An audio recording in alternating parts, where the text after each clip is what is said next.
On the injury front, I think we talked about Devin last night. It was just he got bumped in the head, and if it is a concussion, it's minor, so we held him out today. But he was out here, so the light's not affecting him, so noise is not affecting him, so it shouldn't be long with him. And then Ian Tobler heated up a little bit towards the end of practice. We pulled him, but he's fine. That's our only practice for today. We're going to have some meetings, and then we have a team activity tonight. We did some short yardage and goal line. I thought the short yardage was a little sloppy, but then they pulled it together for the goal line and ended up having a good practice. So I think sometimes, that's a sign of a team that's maturing. It's hard to come out here every day and just pound on each other the way they do, and sometimes it gets sloppy, but the teams that aren't making progress, the sloppiness continues, and the teams that are making progress, like I believe our team is making progress, they find a way to pull it together, and that's what they did today. So that was good, another good practice for us, another good learning environment. Is it fair to say, that you've been able to get offensively a pretty good read at every spot, except maybe the offensive line, just because of... Yes, I think that's very fair to say. I think that, we get so many reps in a practice that we get a chance to evaluate everybody more than on just one or two plays. But you're right, Chris, the offensive line, just because of the guys that we've had missing, there's some key players that haven't been able to get to work. A guy like Simon Goins, we really wanted to see him develop quickly. And, obviously without him being able to be out here and practicing, then that slows it down a little bit. But, we get it. We had 105 snaps today in practice plus the one-on-one, so we're getting a lot of repetitions. Tobler caught a few balls before he went down. How's he look for you so far? Ian looks good. Ian's a good player. Ian blocks well. You can flex him out and he can run routes. He's a matchup problem. I think that he's going to be a guy. We talked about this a little bit last night. Some guys that maybe contribute early. I think that Ian will definitely be one of those guys. I like him in all phases. Blocking, running routes, and catching the ball. You mentioned Goins. Do you see him redshirting now after sitting out for so many days? No, I don't think. I think it's too early to say that. Yeah. I think it's obviously a possibility, but he's close to being back. If he can come back and show some real progress, then we'd like to continue to try to factor him in. And today, you popped the pads. Was it because of the heat, or? No, it was by plan. I wanted to get the goal. We did the goal line early in practice. And then we wanted to take the pads off right after that. Okay. Just get the rest of practice. So that was my plan. Was the plan in place because you knew that it was probably going to warm up a little bit? It was just, it's getting to the point in practice, or in the camp. This is our 13th day in the heat. I want to give him a chance to recover today a little bit.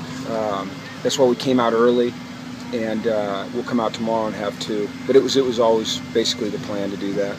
You adjust the plan as it goes in camp, but this is something a couple days ago I thought we'd probably do when I saw that we had a goal line period.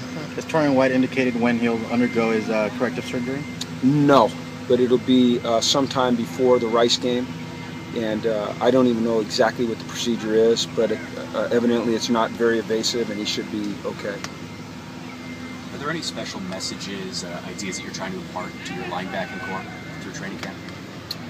Just communication and how critical communication is, and being on the same page. Those guys are the middle of the defense, they're the core of your defense, and their communication goes forward and it goes backwards. And they've got to be on the same page. They've got to set the front. They've got to communicate the coverages. They've got to communicate all the adjustments. And so they really have to do a tremendous job of being on the same page and making calls, making them decisively, making them emphatically, making them so everybody can hear.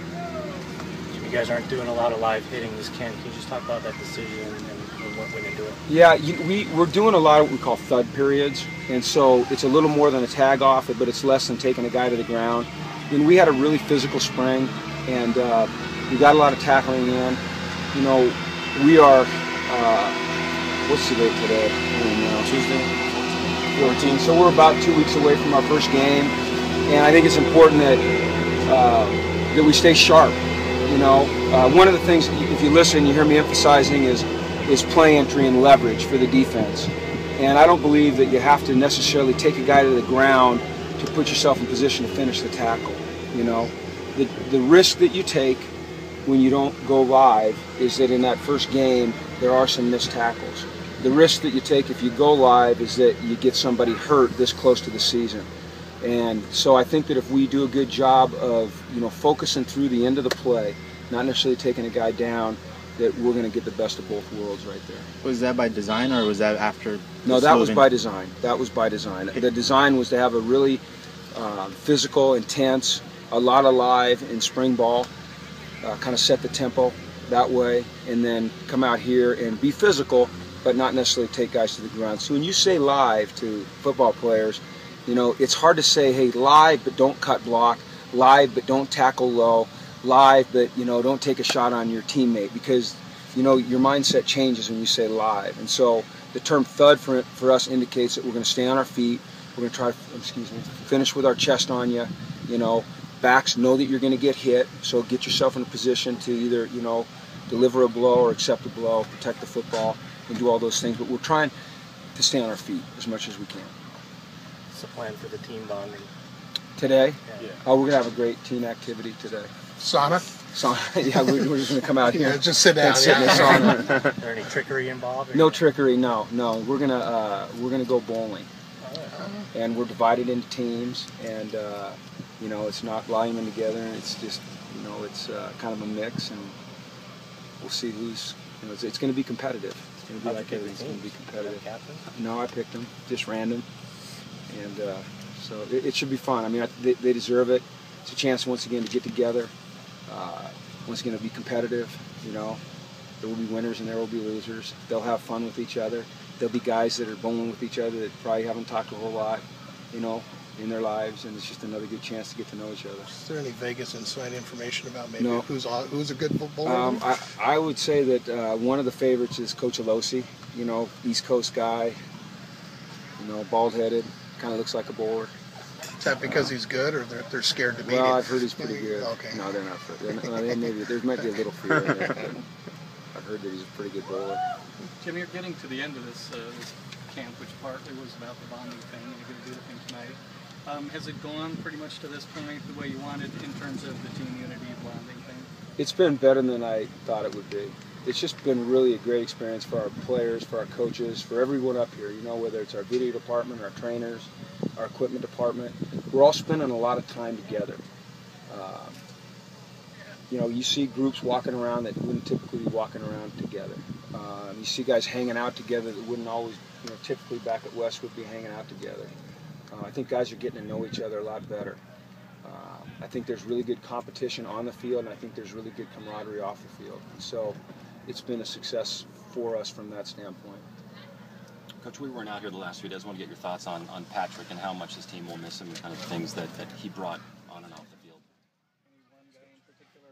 From a The leadership, maybe? the leadership, well, on the field, you know, is one thing, but from a leadership standpoint, that's a hard void to fill, you know. I see a guy like Damian Holmes, who's been around here a while, and is one of our harder workers. Players really respect him.